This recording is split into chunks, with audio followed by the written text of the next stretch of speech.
You see, my brothers, you know what I love about the Sahaba? The Sahaba were real people.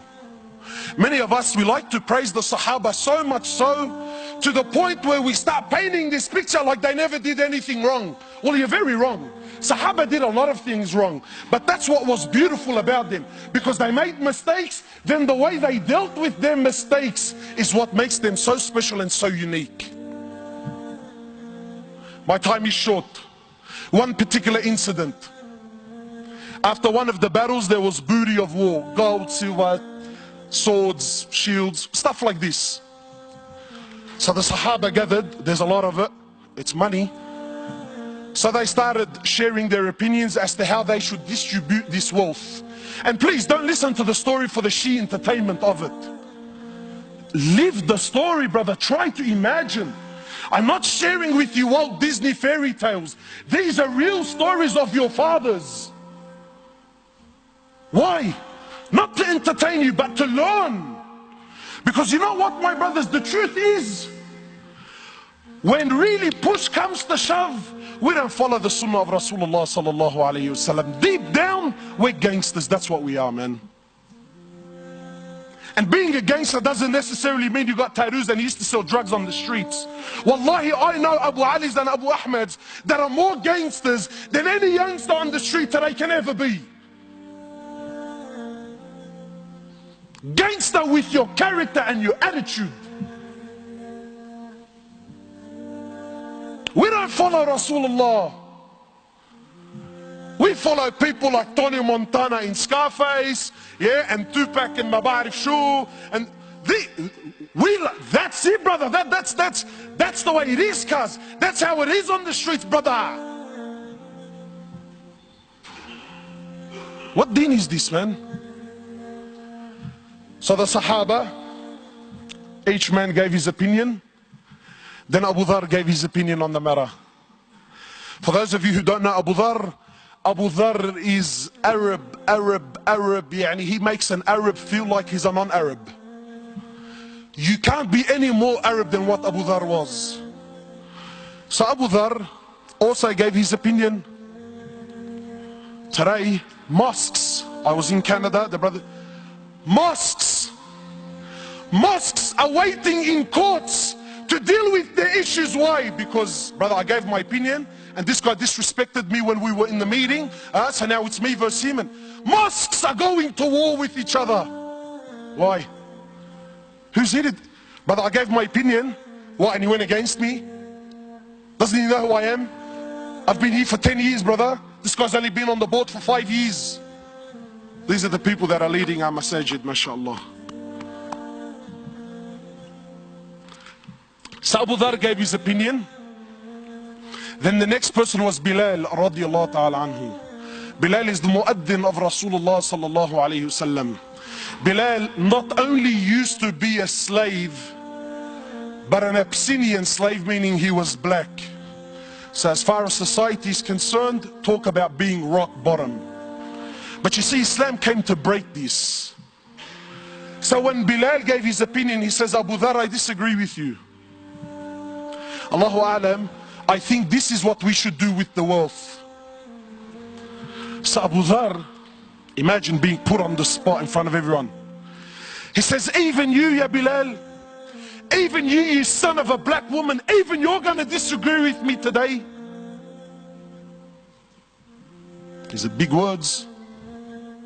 So Bilal, rightfully so, got very upset. He picked himself up and went to the Prophet of Allah.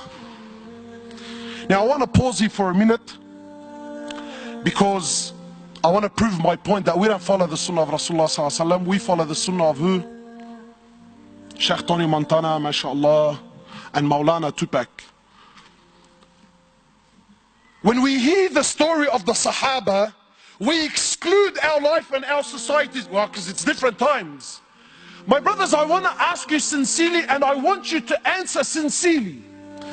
This act that Bilal did by picking himself up and going to the Prophet of Allah to complain, what is this act called in this day and age that we live in today?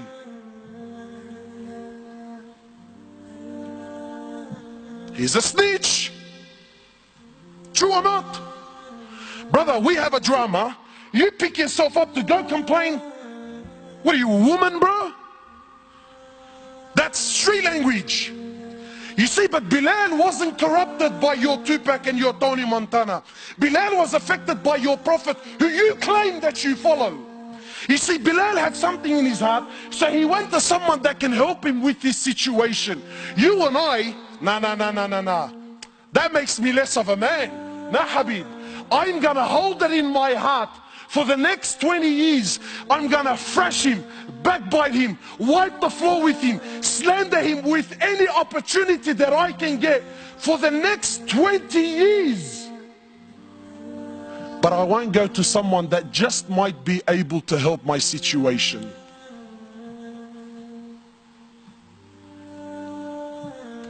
So Bilal goes, he tells the Prophet of Allah.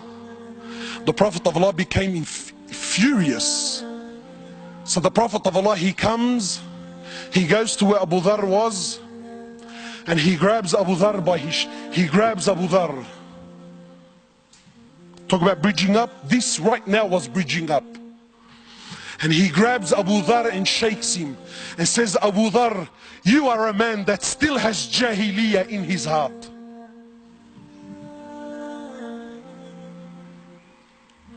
So what did Abu Dhar do? That little Aqday, is that what he said? Eid al-Quran, that's not what I said. Allah, wallahi, I didn't mean it like that, bro. See, let me tell you the difference between a man and a so-called man. A real man is a man when he acknowledges that he really was in the wrong, he admits that he's in the wrong. So Abu Dhar lowers his head. He understands that he hurt his brother. He understands he upset his prophet. So how did he deal with the situation? Did he stop praying at that masjid so that I don't see Bilal? Because that's how we deal with our issues, isn't it? Did he? Abu Dhar radiallahu ta'ala anhu, after acknowledging that he's in the wrong, he picks himself up. He goes into the streets of Medina looking for Bilal radiallahu ta'ala anhu. Then when he sees and he finds Bilal, he goes to Bilal publicly. Leave this with me, publicly, in front of everyone. He goes to Bilal in front of everyone and gets down on the floor and says to Bilal, Ya Bilal, by Allah, I will not lift my head off the floor until you step on it with your foot. And let it be known right here, right now in Medina, which one of us today is the honored and which one of us today, Ya Bilal, is the dishonored one.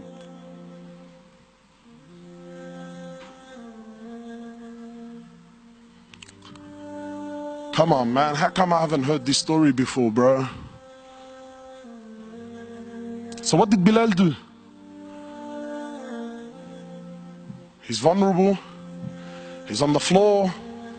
He acknowledged, I told you, bro. I told you I was in the right.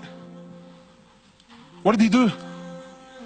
Wallahi, an opportunity that most of us would love to have with those that hurt us. You see, real forgiveness is to forgive from your heart sincerely, whether you can do something about it or you can't. You see, there are many of us who have issues and dramas with other people, and we paint on the outside that, nah, brother, wallahi, man, I forgive him for the sake of Allah. You little kazzab, you little spinner. The only reason that you claim that you forgive him is not because you really forgive him.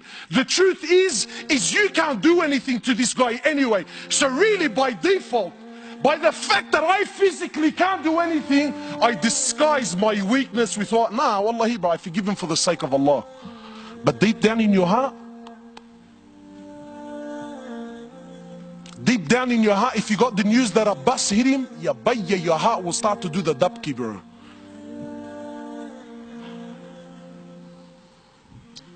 Some brothers told me, you know, cuz, listen, wallahi, bro, wallah, you know, I forgive him. Wallahi, I forgive him.